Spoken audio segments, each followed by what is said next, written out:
Hello, welcome to my channel. So, I hear that you are going to Peru. What an excellent choice.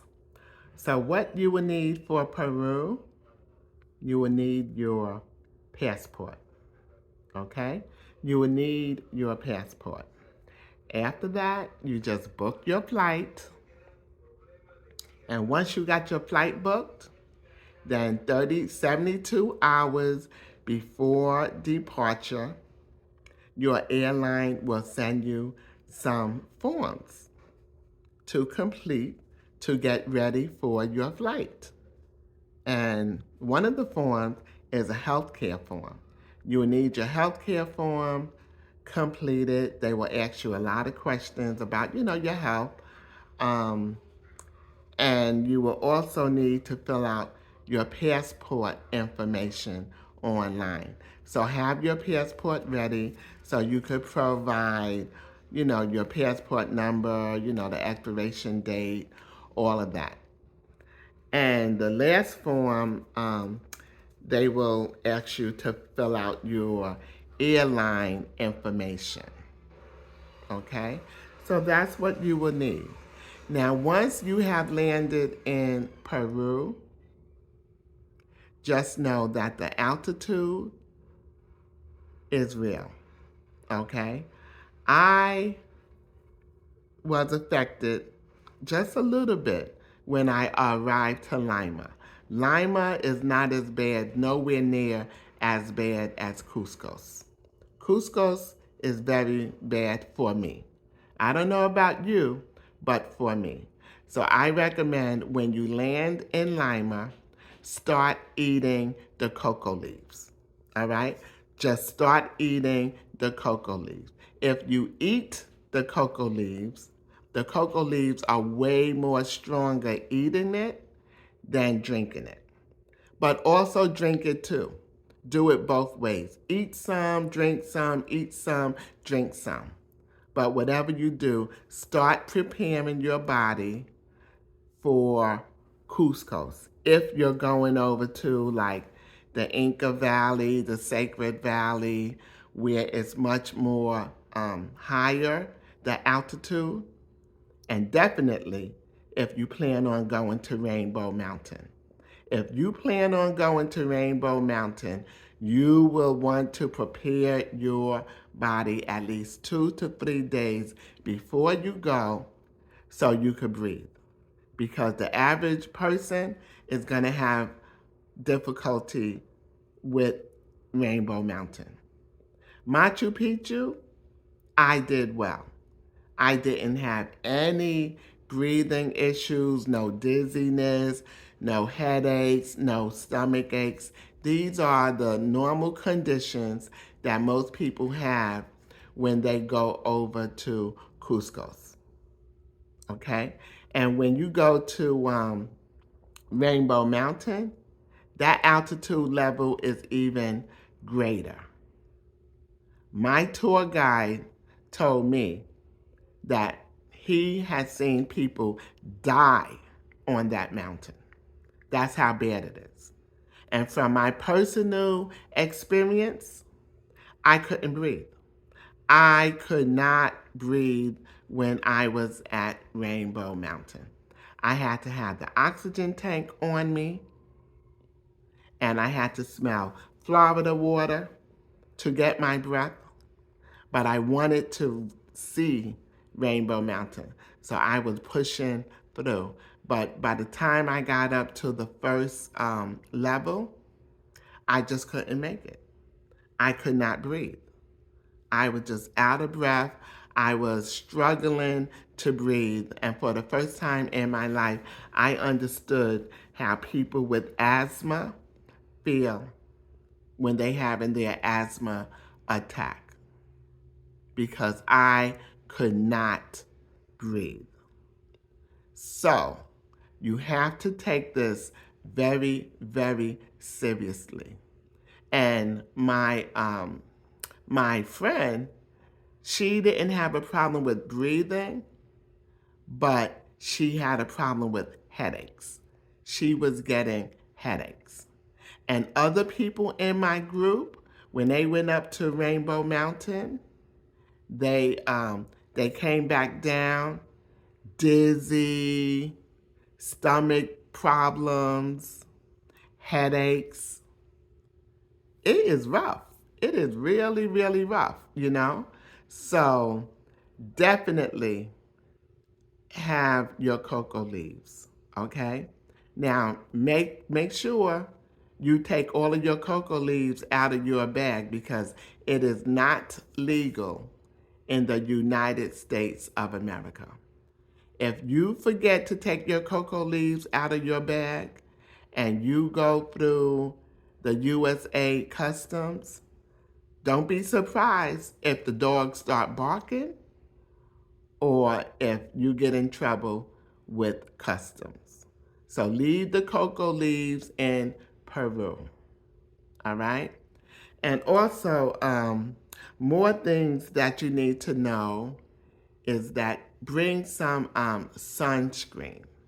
Now, I'm 57 years old. I done traveled all over the world, literally, all over the world. I mean, I done been to over 180 countries in my 39 years of traveling, okay? And I never use sunscreen because, I'm always saying black don't crack and the melanin thing, right? But honey, that sun over by Rainbow Mountain, I got a little sunburn, okay? It was burning my skin. Now, fortunately, there was a woman there who had a little sunscreen, so I put some on my face, so my face was good, okay? But that sun is really, really strong.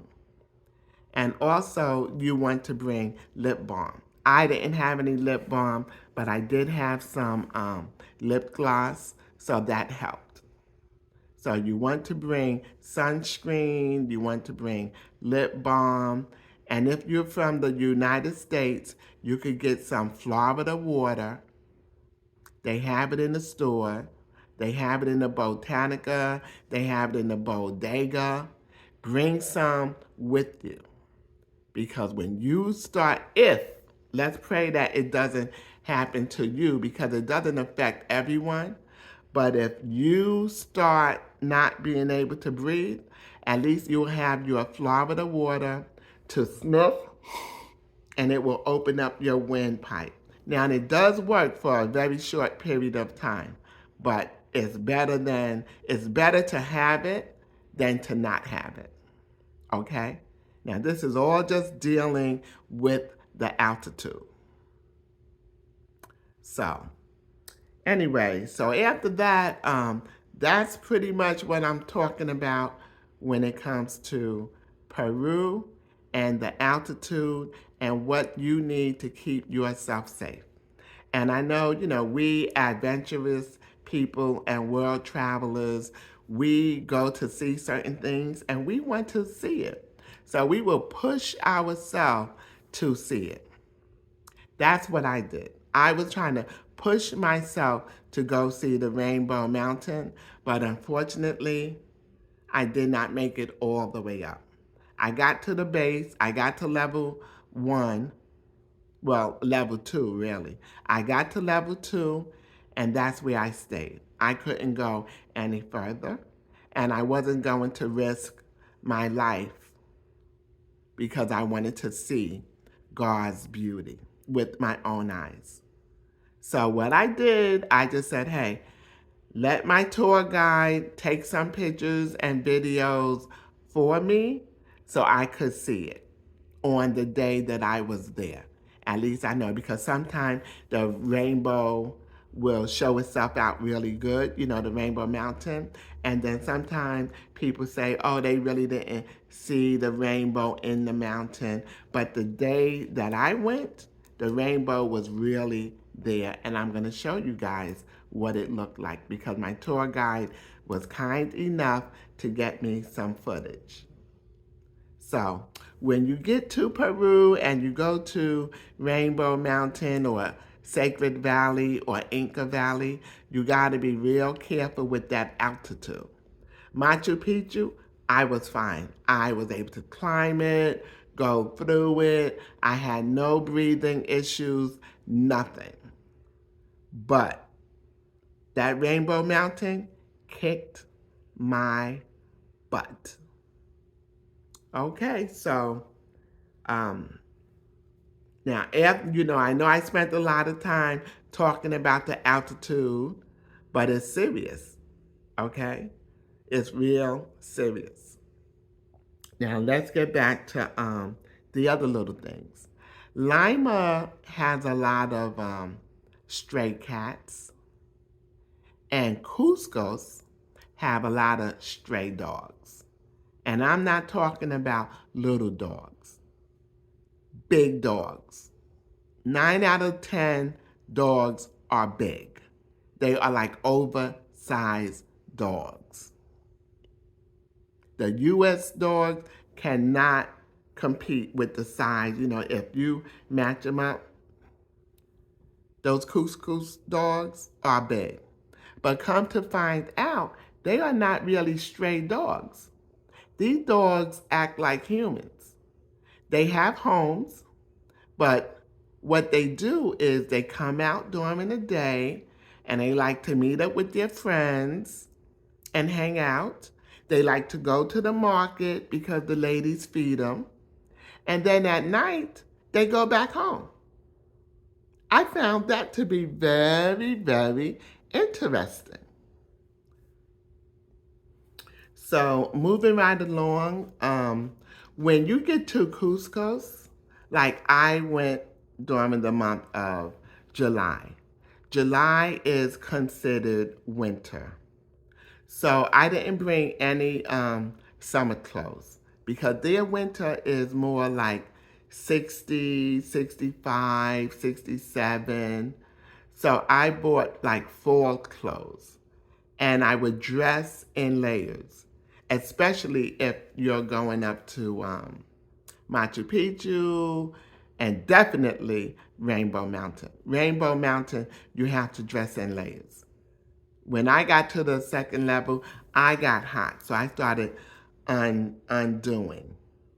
But my group said when they got up to the Rainbow Mountain, it was cold, like cold, cold. They said it was really, really cold. So you definitely want to dress in layers. Bring your gloves to the Rainbow Mountain, bring a hat if you're going during winter. Now, I don't know what it's like during summer, but during winter, which is 65, but when you get up there, it gets much, much colder. All right? So definitely dress in layers.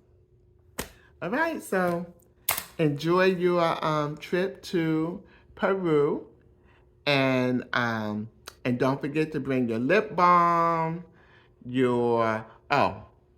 your mosquito repellent for Machu Picchu and the Sacred Valley.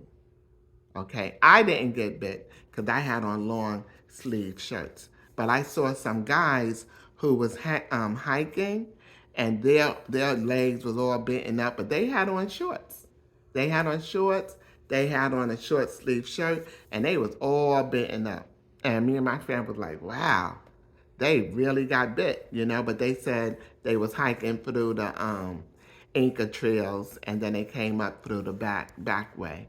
But they got bit prior, and then they also got bit on Machu Picchu. So you want to bring some deep, okay? All right. So anyway, you guys have a fun trip. I love Peru, and I'm sure you guys will too. Okay. All right. And one more thing. And their money is Nueve Sol. Nueve Sol. So I would get a few money exchange here in the States so you could have a little money on you, and then you could exchange your money over there too.